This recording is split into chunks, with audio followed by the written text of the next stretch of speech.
ආයුබෝවන් යාළුවනේ 2027 වර්ෂයේ එක ශ්‍රේණියට ඇතුළත් කිරීම සඳහා අයදුම්පත් බාර දෙන මේ කාලයේ බොහෝ දෙමාපියන්ට තිබෙන ලොකුම ගැටලුවක් තමයි අපි මොන ගණය යටතේ අයදුම්පත් යොමු කළ යුතුද කියන එක. ඒ නිසා අද වීඩියෝවෙන් අපි බලමු එක ශ්‍රේණියට අයදුම්පත පුරවද්දී නිවැරදි ගණය හඳුනාගන්නේ කොහොමද කියලා. වීඩියෝව ආරම්භ කිරීමට පෙර තවත් වැදගත් දෙයක් තියෙනවා. අපේ channel එක subscribe කරලා නැත්නම් දැන්ම subscribe කරන්න. ඒ වගේම bell icon එක on කරලා තියන්න. අපි මුලින්ම බලමු ගණය කියන්නේ මොකක්ද කියලා. පාසල් වලට දරුවන් ඇතුළත් කිරීමේදී අධ්‍යාපන අමාත්‍යාංශය මගින් නිකුත් කරන චක්‍රලේඛයට අනුව විවිධ ප්‍රමුඛතා කාණ්ඩ හෙවත් ගණ යටතේ අයදුම්පත් සලකා බලනවා.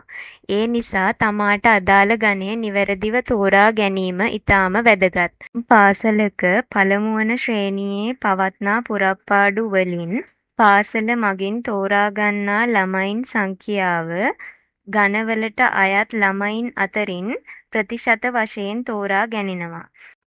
පළමු ගණය පාසලට ආසන්න පදිංචිකරුවන්ගේ ළමයින්. ඒ සඳහා 50%ක්ද දෙවන ගණය අදාළ පාසලේ ආදි සිසු සිසුවියන් වන දෙමාපියන්ගේ ළමයින්. ඒ සඳහා 25%ක්.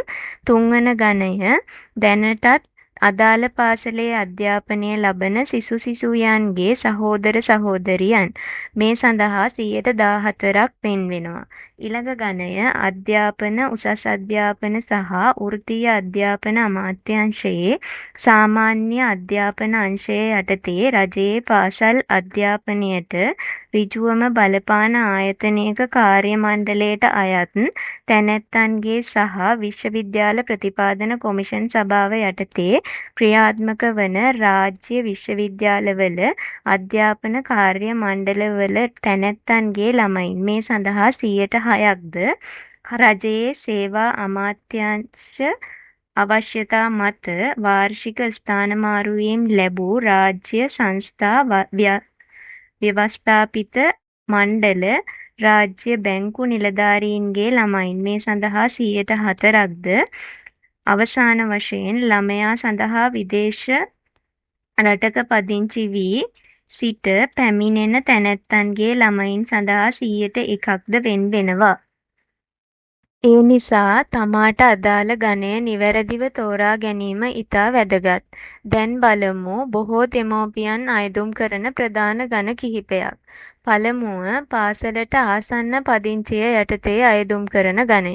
මෙම ගණය යටතේ අයදුම් කිරීමට නම් චක්‍රලේඛයේ සඳහන් කර ඇති පදිංචිය සනාථ කරන ලේඛන ඉදිරිපත් කළ යුතුය. දෙවනියට එම පාසලේ දැනට සහෝදරියෙක් සහෝදරියක් ඉගෙන ගන්නවා නම් අදාළ ගණය යටතේ අයදුම් කළ හැකියි. ඊළඟට පාසලේ ආදි ශිෂ්‍යාවක් හෝ ශිෂ්‍යාවක වන දෙමාපියන් සඳහා වෙන්වන ගණය තියෙනවා. මේ වගේම චක්‍රලේඛයේ සඳහන් වෙනත් විශේෂ ගණක් තියෙනවා. ඔබට අදාළ ගණය කුමක්ද කියලා හොඳින් පරීක්ෂා කරලා පමණක් අයදුම් කරන්න ඕනි. ඊටාම වැදගත් දෙයක් තියෙනවා. වැඩි අවස්ථාවක් ලැබෙයි කියලා හිතලා Tamanට අදාළ නොවන ගණයක් තෝරා ගත්තොත් අයදුම් කිරීමෙන් ප්‍රශ්නයක් ඇති වෙන්න පුළුවන්. අදාළ ලේඛන ඉදිරිපත් කරන්න බැරි වුණොත් අයදුම්පත ප්‍රතික්ෂේප වෙන්නත් පුළුවන්. ඒ නිසා හැම විටම නිල චක්‍රලේඛයට අනුව තමාට සැබෑවටම අදාළ වන ගණය පමණක් අයදුම් කරන්න ඕනි. ඒ නිසා මම මේ වීඩියෝවේ අවසානයෙන් අදාළ ගණය සහ ගණයට අදාළව ඉදිරිපත් කරන්න ඕනි ලේඛන පිළිබඳ චක්‍රලේඛයේ සඳහන් වන පාඩයන් වෙන වෙනම සඳහන් කරලා තියෙනවා. මේ කොටස නිකම්ම මාර්ගෝපදේශයක් පමණයි. අවසාන තීරණය සඳහා සෑම විටම 2027 පළමු ශ්‍රේණියට අදාළ නිල චක්‍රලේඛය සහ පාසලෙන් ලබා දෙන උපදෙස් අනුගමනය කරන්න ඕනි. ඒ අනුව නිල චක්‍රලේඛයේ සඳහන් වන වැදගත් කොටස් කිහිපයක් මා වෙන වෙනම සඳහන් කරනවා. පළමු කාණ්ඩය වන පාසලට ආසන්න පදිංචිකරුවන්ගේ දරුවන්ගේ පදිංචි ස්ථානය තහවුරු කරන ප්‍රධාන ලේඛන සහ අතිරේක ලේඛන පිළිබඳ සඳහන් වන උපවගන්තිය 7.2.1 පදිංචි ස්ථානය තහවුරු කරන ප්‍රධාන සහ අතිරේක ලේඛන. සින්නක්කර ඔප්පු, බිම්සවිය සහතිකය, තෑගි ඔප්පු, දීමනා පත්‍ර, රජයේ ප්‍රධාන හිමිකරු මියගොස් ඇත්නම් අයදුම්කරු කලත්‍රයා අනුප්‍රාප්තිකයෙකු ලෙස නම් කර තිබිය යුතු අතර අදාළ බලධාරියා විසින් ඒ බව සනාථ කළ යුතුය. 1931 අංක 19 දරන විහාර හා දේවාලගම් පනත යටතේ බෞද්ධ කටයුතු කොමසාරිස් ජනරාල් විසින් නිකුත් කරන ලද දීර්ඝකාලීන වර්ෂ 30ක් හෝ ඊට වැඩි බදු ඔප්පු රාජ්‍ය අර්ධරාජ්‍ය ආයතනයකින් ගෙවීමේ පදනම මත මිලදීගෙන සම්පූර්ණ මුදලම ගෙවා අවසන් කර ඇති නමුත් මෙතෙක් අදාළ ආයතනය මගින් එහි හිමිකරු වෙත එම දේපළ පවරා නොමැති නිවස සම්පූර්ණ මුදල ගෙවා අවසන් කරන ලද බවට අදාළ ආයතනයෙන් ලබාගත් ලිඛිත තහවුරුවක් සහිතව ඉදිරිපත් කරන ලේඛනය. මේ ලේඛන සියල්ල පදිංචිය සනාථ කරන ප්‍රධාන ලේඛන. ඒ වගේම චක්‍රලේඛයට අනුව පදිංචිය සනාථ කරන උපලේඛන ලෙස සඳහන් වන්නේ 7.2.1.2 කොටසේ උපවගන්තිය යටතේ අයදුම්කරු හෝ කලත්‍රයා නමින් ඇති පහත සඳහන් ඕනෑම ලේඛන පහක් සඳහා එක් ලේඛනයකට එක් ලකුණ බැගින් ලකුණු 5ක් හිමි වෙනවා.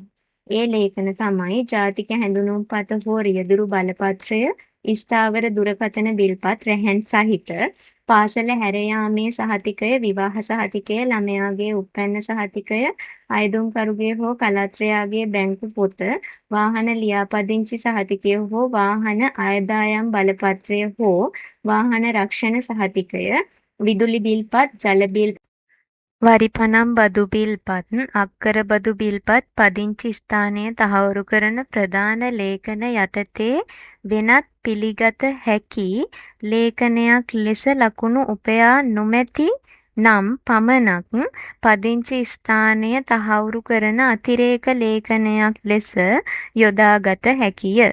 ඉහත සඳහන් බිල්පත් ඉදිරිපත් කිරීම ගැටලු සහගත වන අවස්ථාවලදී පදිංචි ස්ථානයට අදාළ බිල්පත් සඳහා බිල්පත් හිමියා ලෙස අවසාන ලියාපදිංචි කර ඇති පුද්ගලයා හා ලියාපදිංචි කළ දිනය සඳහන් වන පරිදි අදාළ ආයතනය විසින් නිකුත් කරන ලද ලිපියක් ඉදිරිපත් කළ හැකිය.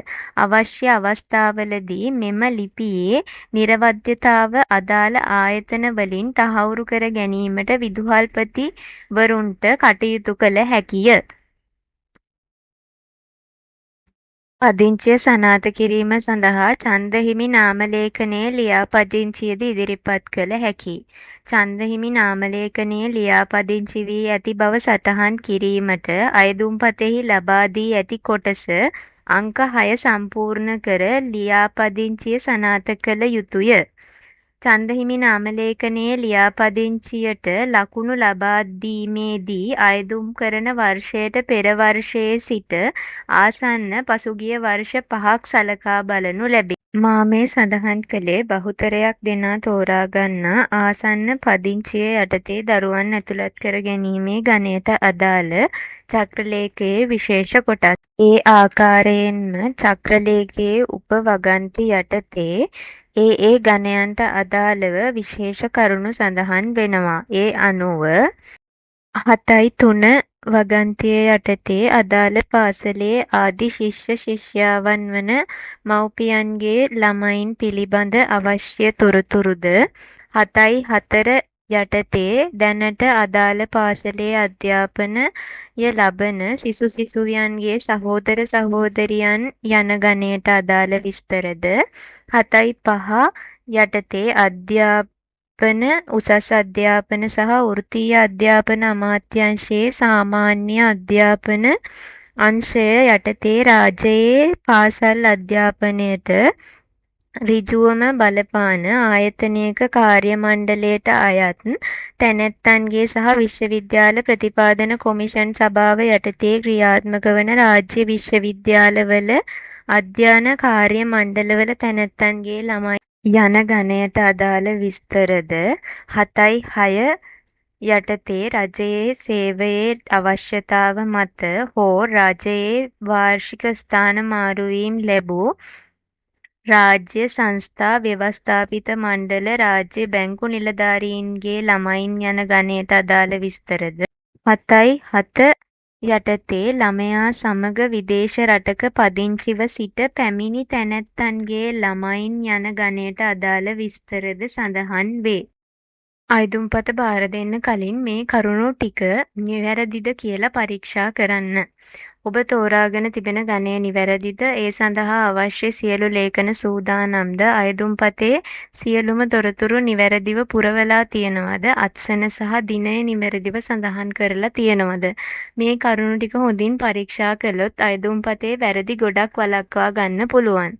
මේ වීඩියෝව ඔයාලට ප්‍රයෝජනවත් වුණා නම් ලයික් කරන්න, වෙනත් දෙමාපියන්ටත් ප්‍රයෝජනවත් වෙන්න ෂෙයා කරන්න. තවමත් අපේ channel එක subscribe කරලා නැත්නම් දැන්ම subscribe කරන්න. නැවත තවත් වැදගත් වීඩියෝවකින් හමු වෙමු. ස්තුතියි. හැමෝටම සුබ දවසක්.